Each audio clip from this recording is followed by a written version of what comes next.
Bully Magnets presenta.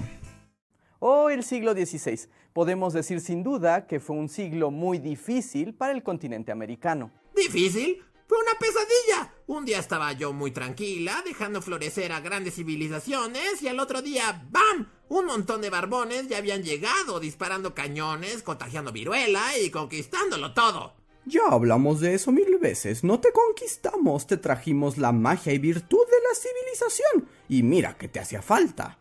¡Ash!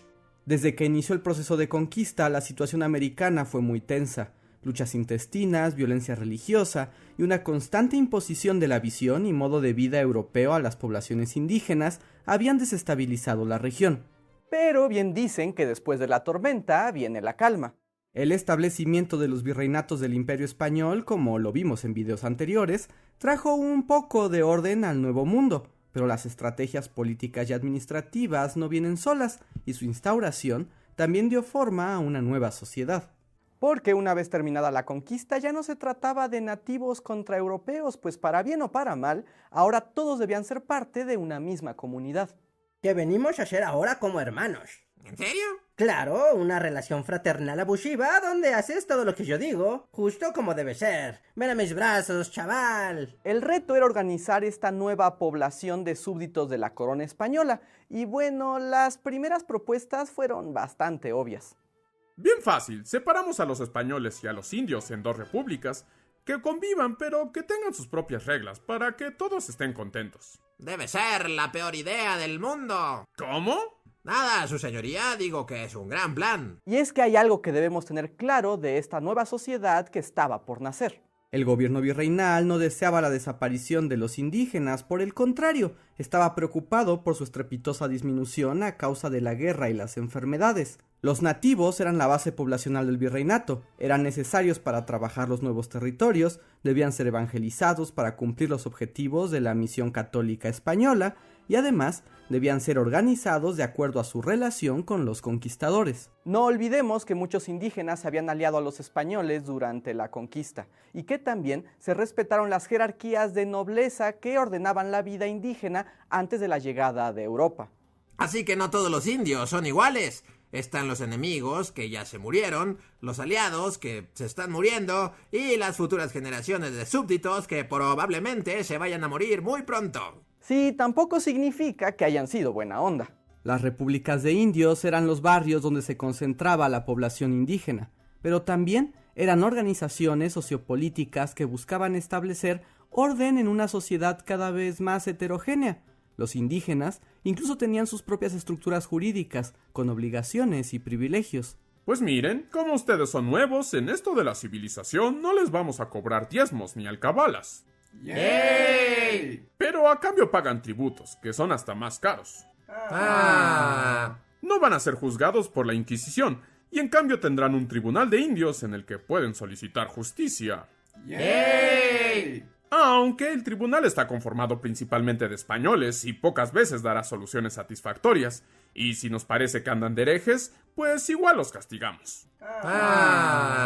Y así con todo. Estas separaciones prevalecerían en los virreinatos de Nueva España y Perú hasta principios del siglo XIX, cuando en las Cortes de Cádiz al fin se decidiera que todos eran una misma sociedad y no se necesitaban diferentes estructuras legales. Pero aún estamos en el siglo XVI, así que se aguantan. También es cierto que esta división tenía la intención de separar étnicamente a la población de los virreinatos, para así dejar en claro qué lugar ocupaba cada quien en la sociedad. Españoles con españoles, indios con indios, todo en su lugar. Así no puede haber confusiones, es bien fácil mantenerlos separados. ¿No se cansa de estar equivocado? A pesar de los esfuerzos por la separación, las relaciones entre los europeos y los nativos dio lugar a una cada vez más abundante población mestiza, misma que caracterizaría la demografía de los virreinatos españoles en América. Comúnmente se comete el error de pensar en estas sociedades como binarias, españoles por un lado e indígenas por el otro, pero la verdad es que eran mucho más variadas. Las poblaciones incluían individuos con distintas historias y procedencias. Había españoles que habían migrado voluntariamente, pero otros que iban en plena huida. También había otros europeos católicos que probaban suerte en América. Estaban los indios nativos con su multiplicidad de culturas y también los negros esclavos que traían los europeos.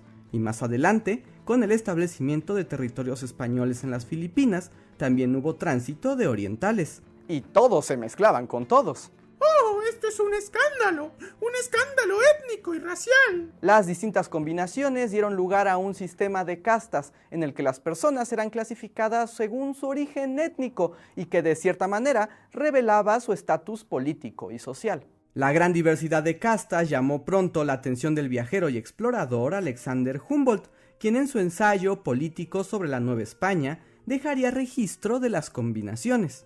Hay 7 castas principales: los españoles y europeos blancos que llegan a estas tierras, los criollos que son europeos nacidos en América, los indígenas puros, los mestizos que juntan español e indio, los negros y también los mulatos, hijos de negros y blancos, y finalmente los ambos, que son el resultado de mezclar indios y negros.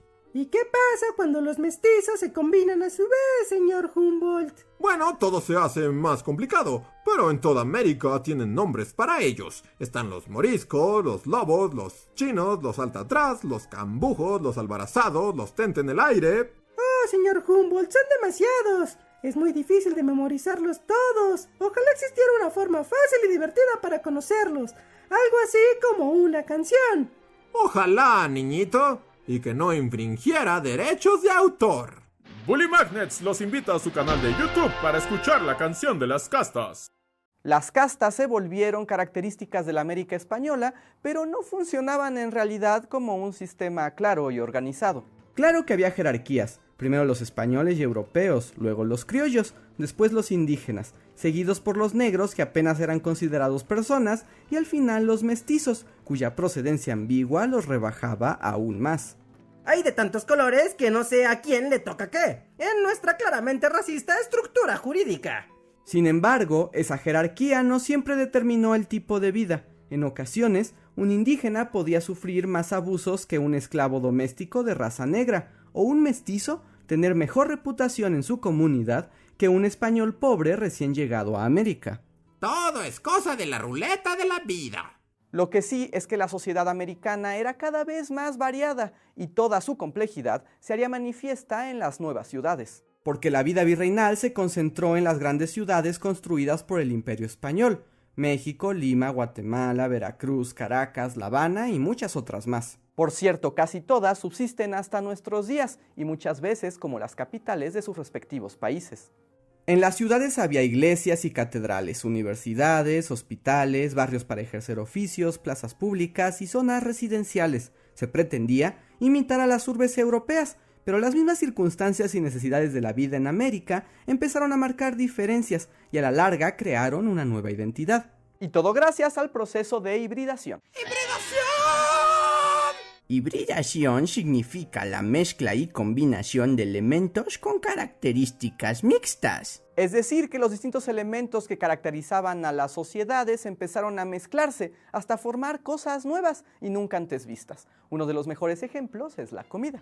El contacto entre América y Europa hizo posible un intercambio comercial entre productos que hasta entonces eran desconocidos. Ingredientes del viejo mundo llegaron al nuevo y viceversa, lo que resultó en formas culinarias originales. Europa se benefició principalmente de 2 productos: el maíz mesoamericano y la papa del Perú.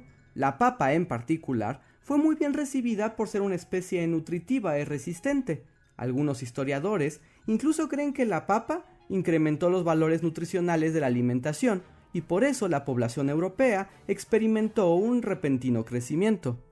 Y cuando nuestras papas se murieron, nos empezamos a morir de hambre. Pero esa es otra historia. Europa enloqueció también por algunos productos de lujo únicos de América, como el tabaco y el chocolate. ¡Amamos el chocolate!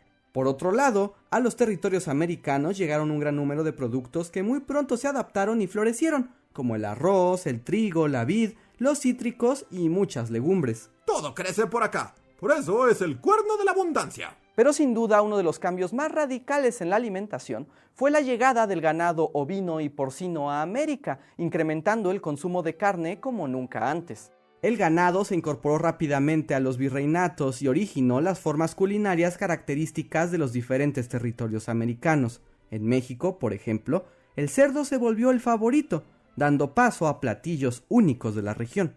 Pues muy ricos sus puerquitos, pero ¿qué tal si los ponemos en tortillas? Pero qué buena idea, chaval. Y así nacieron las carnitas. Más o menos. La manteca de cerdo permitió además freír la masa del maíz, dando origen a los platillos característicos de México. Contemplen la más sublime creación mexicana. Masa frita lista para ser rellenada de cualquier cosa. ¡Garnachas!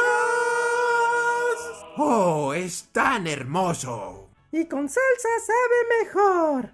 Y cosas similares pasaron en toda América. Por ejemplo, en Perú el arroz y el pollo se volvieron muy populares, y más al sur, en la región de La Pampa, el ganado bovino se extendió a una velocidad impresionante. Se estima que para 1619 había más de 80,000 cabezas de ganado disponibles para sacrificar cada año. Y desde entonces la carne de res se convirtió en la preferida del suramericano, las zonas que hoy ocupan Argentina, Chile y Uruguay. ¡Boludo! Sigo sin saber lo que eso significa. Podrá parecer algo superficial, pero estos platillos únicos dan muestra no solo de la hibridación, sino de la aparición de manifestaciones culturales propias. De pronto, la comida y los rituales a su alrededor se convirtieron en una fuente de identidad. Como en México, donde sin importar clase o región, la población ama los tacos, porque amar los tacos es parte de ser mexicano. ¡Ajúa! La construcción de identidades permitió a América asumirse como un espacio único, producto de la mezcla mesoamericana y europea. Aunque eso sí, el surgimiento de esta cultura no se dio de un día para otro, fue más bien un proceso lento, dado por la convivencia reiterada de los miembros de la sociedad. Estamos hablando de la vida cotidiana. Porque incluso tras grandes cambios, la vida sigue y se ajusta, al grado que lo que parecía una excepción se convierte en lo normal. La vida cotidiana es la base para el nacimiento de la cultura virreinal y estuvo determinada por factores de lo más diversos, pues en una sociedad tan estratificada, la experiencia diaria es muy distinta. No era lo mismo ser indígena que ser español o rico que pobre. Bueno, básicamente igual que hoy. De las clases bajas, pobres o marginadas no sabemos gran cosa, pues no quedó mucho registro de ellos. Ya ves, Tenoch, te dije que compraras cosas buenas para que duren lo suficiente como para que los arqueólogos del futuro sepan cómo vivimos. ¡Ay, pero es que no me alcanza! Está todo muy caro. Pues por lo menos escribe un diario o unas crónicas. ¡Ay, es que no sé escribir! Eres una decepción, Tenoch. Contigo no se puede. No se puede. ¡Oh! De la vida de los indígenas de las repúblicas de indios sabemos poco, pero hay registros de que sus costumbres se fueron acercando cada vez más al catolicismo y a los españoles. Tenían altares en sus casas, y aunque muchas veces tenían motivos y referencias a los dioses antiguos, el aspecto cristiano era cada vez más popular. ¡Punto para Cristo! También cambió la vestimenta, se adoptaron las ropas europeas y pronto los indígenas ya vestían como españoles, con todo y faldas y pantalones. ¡Ay, como que me falta ventilación! Por su parte, las clases altas imitaban la vida europea tanto como podían. Las casas de los españoles y los criollos adinerados buscaban la suntuosidad. Se traían tapices, cristalería, muebles, alfombras y platería de todos los rincones de Europa, incluso Asia. Se podría decir que entre menos americano, mejor. Para que sea chic, tiene que venir de Europa. De hecho, los virreinatos prohibían que ciertos productos se fabricaran en América para así forzar el comercio con España y otras naciones europeas. Es cosa de negocios, no se lo tomen personal. Pero más allá de la vida cotidiana, la cultura del virreinato como unidad se forjó con el establecimiento de normas, valores, tradiciones, instituciones comunes y las oportunidades que había para la interacción de toda la sociedad.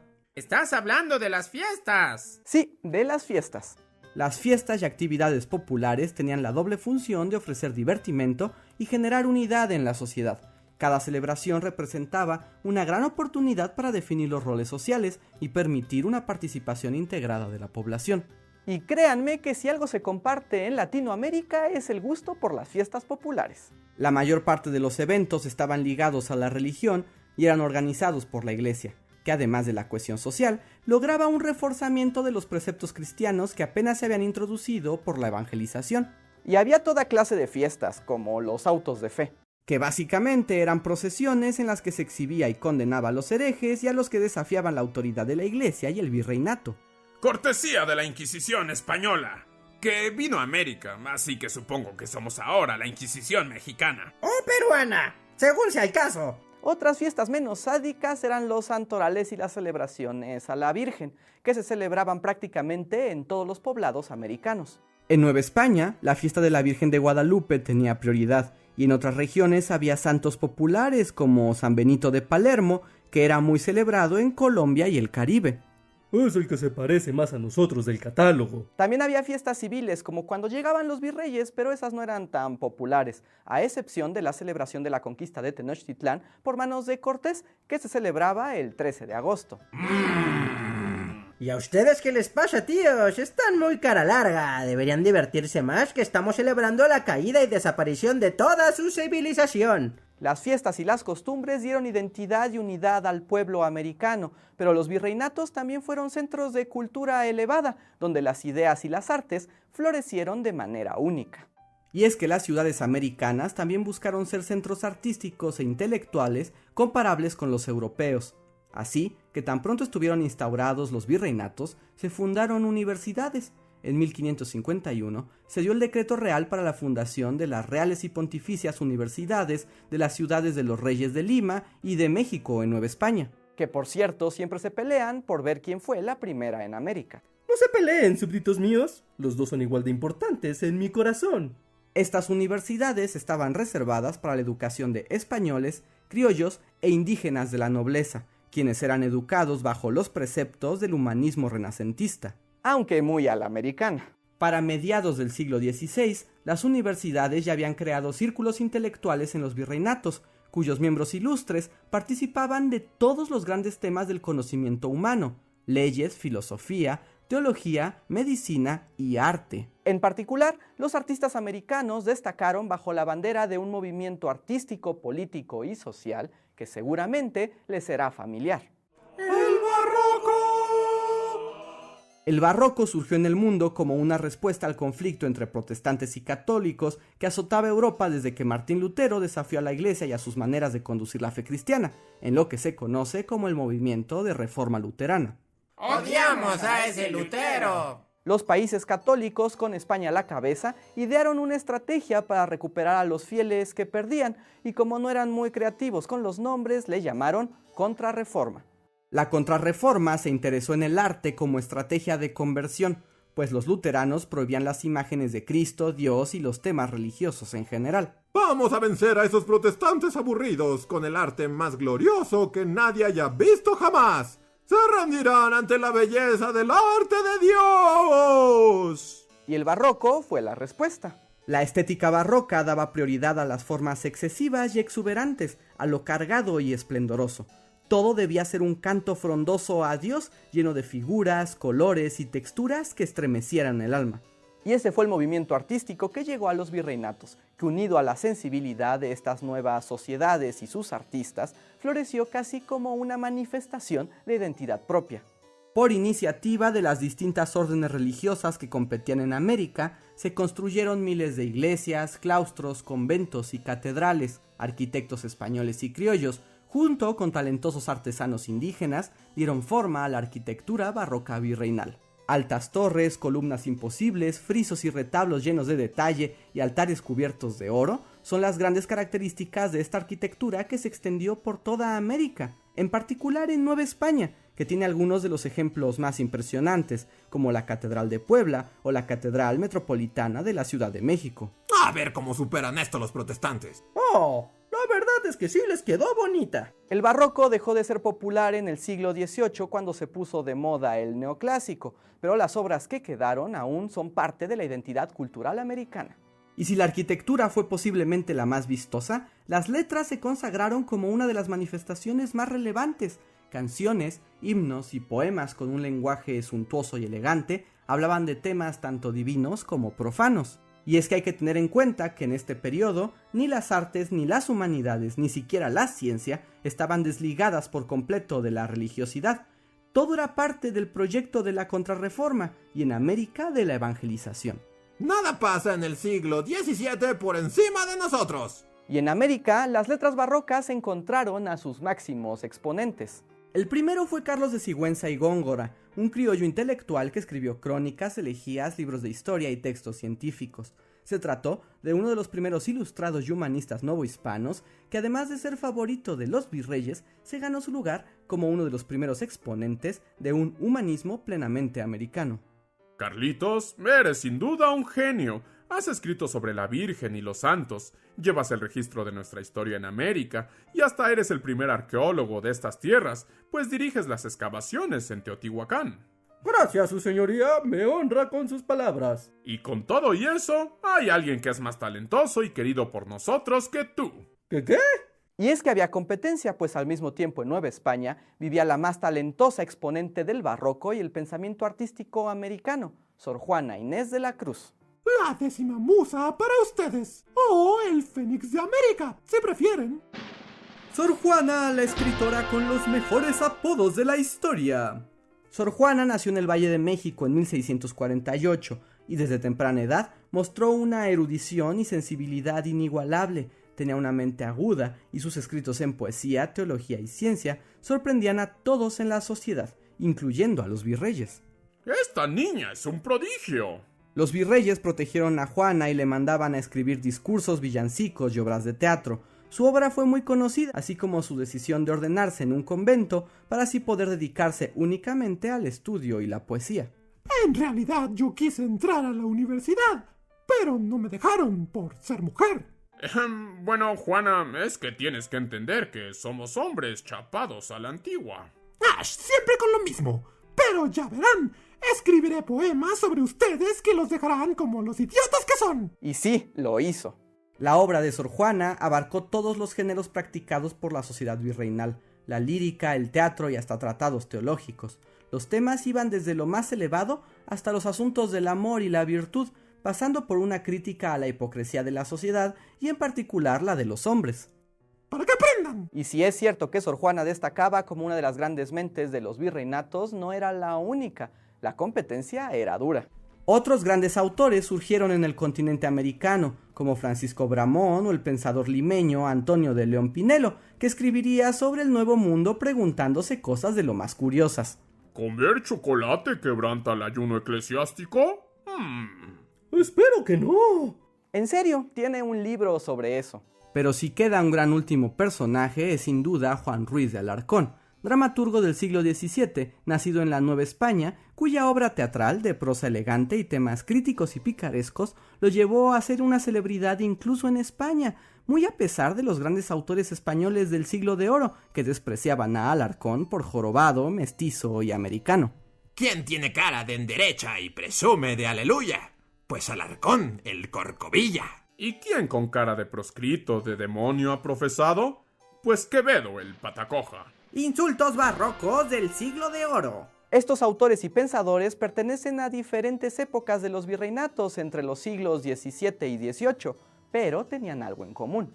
Además de ser casi todos criollos, eran hombres y mujeres que, inspirados por las ideas modernas del humanismo y la ciencia, ampliaron su visión para comprender el mundo y, en particular, transformaron el entendimiento que tenían de su propio entorno. Todos ellos hablaron de América desde América, pues era su verdadero hogar. Para estos personajes, Europa era cada vez más como un pariente lejano y eran los virreinatos el motivo principal de su identidad.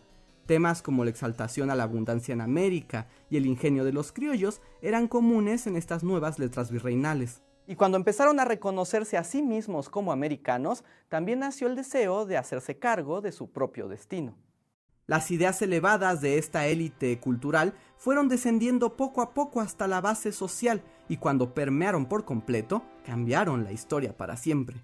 Algo me dice que a los reyes no nos va a gustar. La cultura que nació en los virreinatos fue resultado de un experimento único, hecho posible por una sociedad heterogénea, un territorio por explorar y por las ideas de la modernidad que germinaron en el siglo XVIII. Era apenas el principio de una cultura americana y la formación de una identidad única. Pero si quieren saber a dónde se dirigió este mundo renovado y lleno de energía, entonces sigan con nosotros y no se pierdan los siguientes episodios de...